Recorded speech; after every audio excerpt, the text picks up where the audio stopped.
lanjutkan kisah cerita ini. Selamat mendengarkan. Seminggu berlalu setelah kejadian naas itu yang menimpa Adiba atas perbuatan Rendra padanya. Kenyataan pahit yang membuat dirinya mengurung diri semingguan di dalam kamar kos miliknya.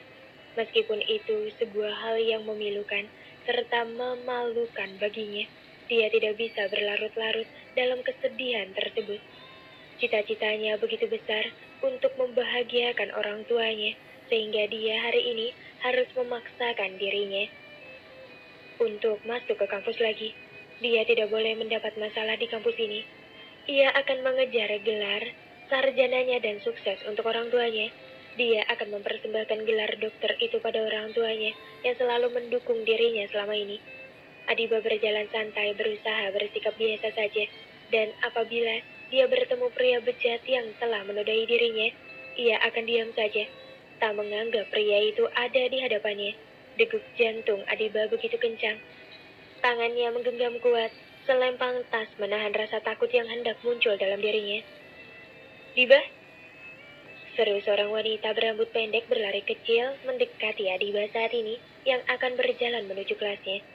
Seketika Adiba melihat ke belakang, di mana perempuan itu berlari menghampiri dirinya. "Tere?"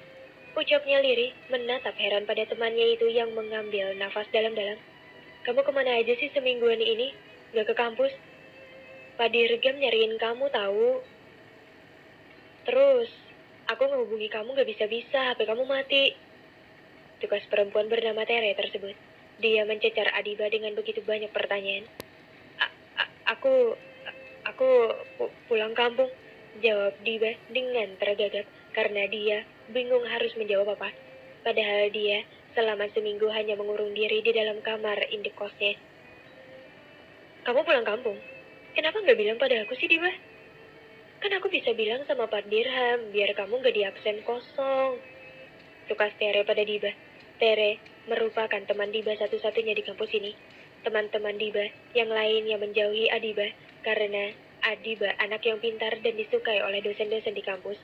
Bahkan di usianya sekarang, dia menjadi asdos. Bukan itu saja, Pak Dirham, dosen muda di kampus ini sepertinya juga menaruh hati pada Adiba karena perhatian pria itu yang begitu lebih terhadapnya.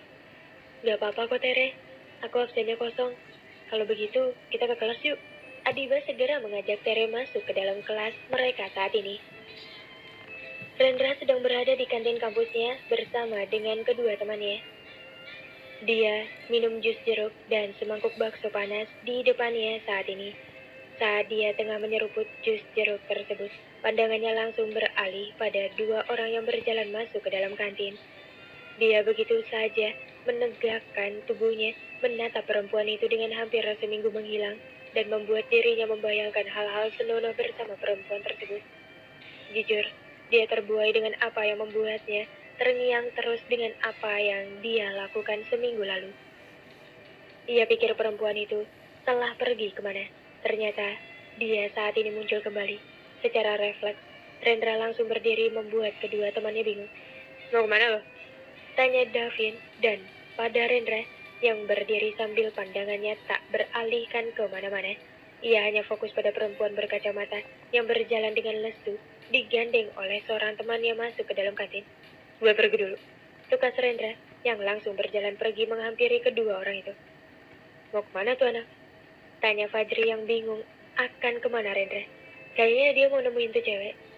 Tuh, cewek mata empat deh. Tuh.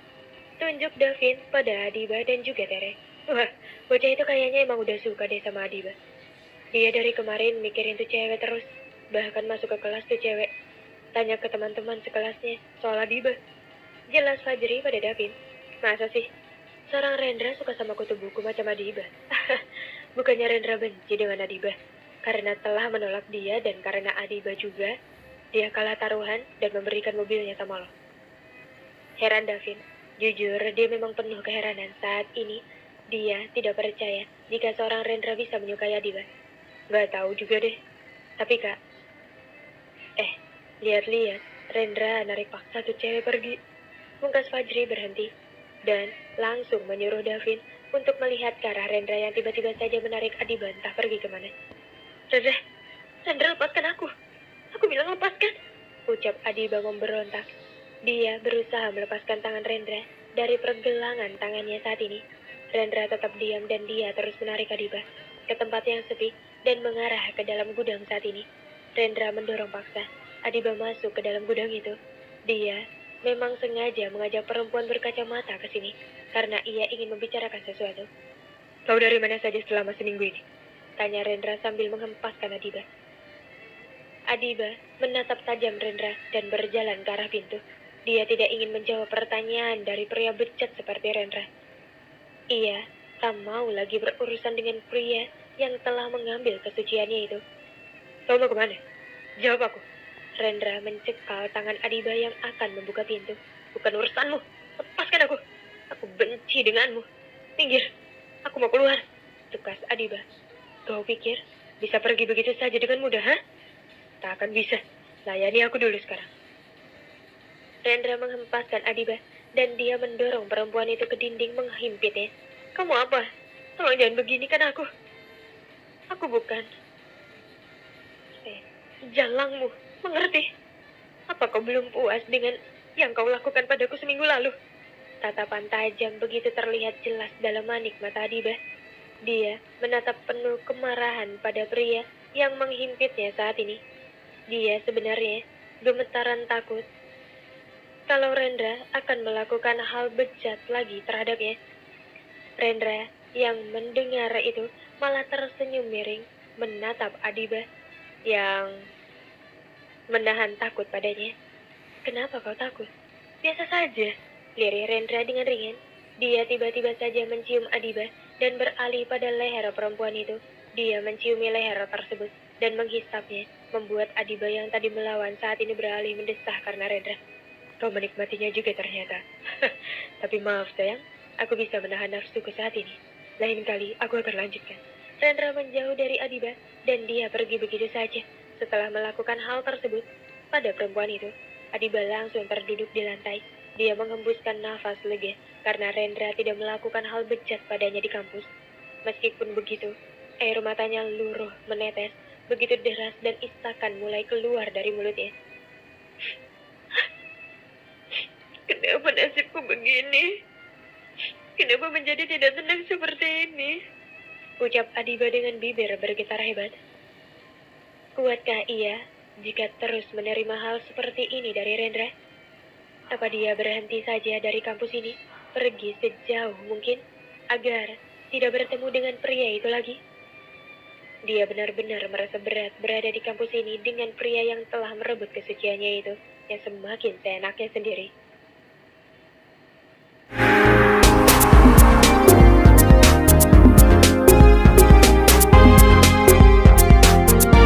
Mari kita dengarkan kelanjutan kisah ini. Selamat mendengarkan episode 4. 2 bulan sudah berlalu dan Adiba sedang menghabiskan libur semesternya di rumah kedua orang tuanya yang berada di daerah yang berbeda. Rumah orang tuanya berada di sebuah kota kecil yang tidak jauh dari Jakarta, tempat di mana dia menempuh pendidikannya.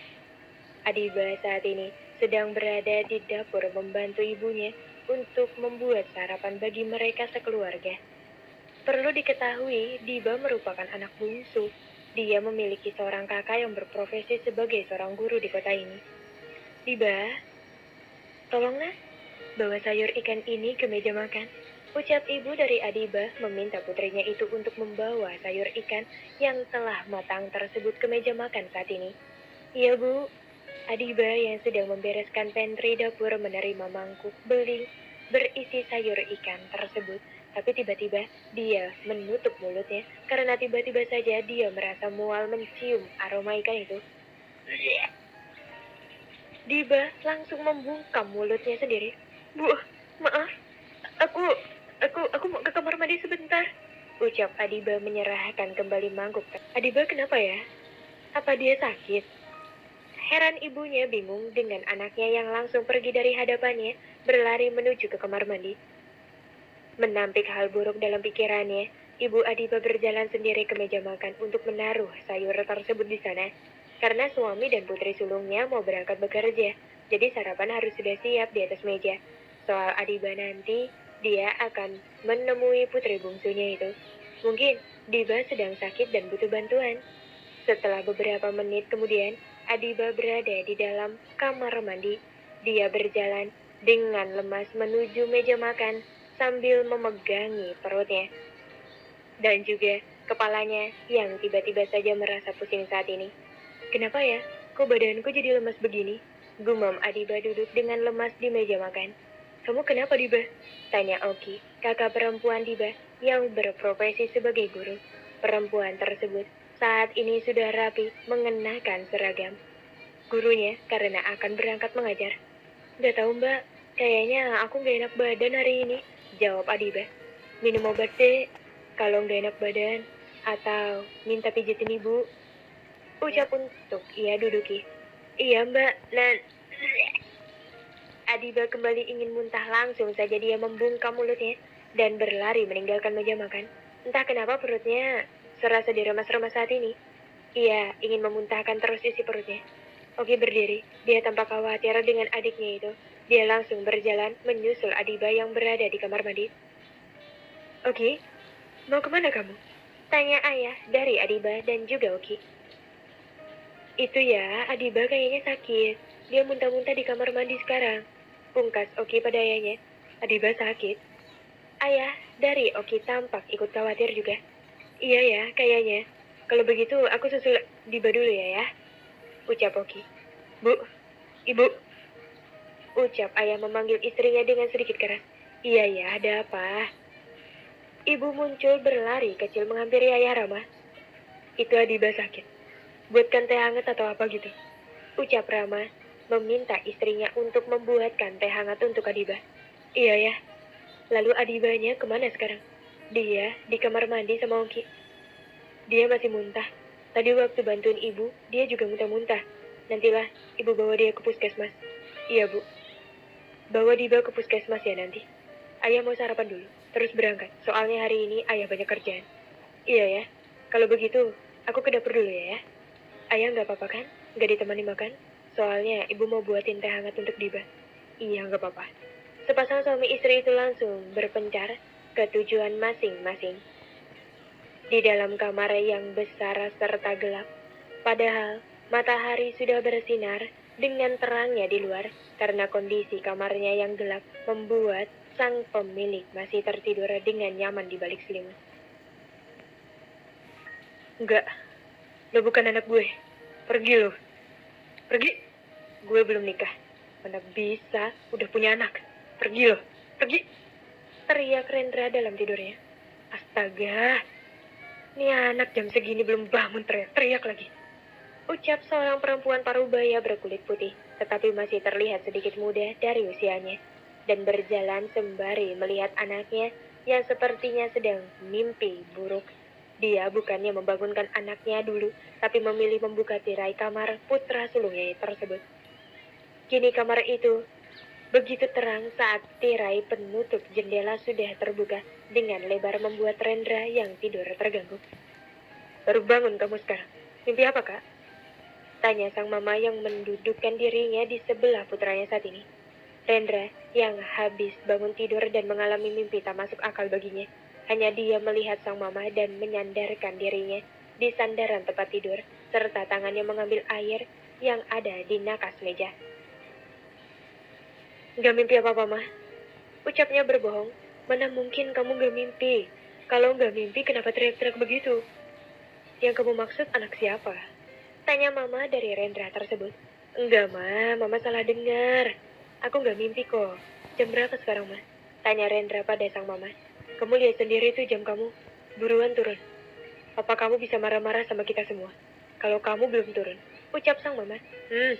Rendra hanya menatap sang mama yang mulai berdiri untuk keluar dari kamarnya.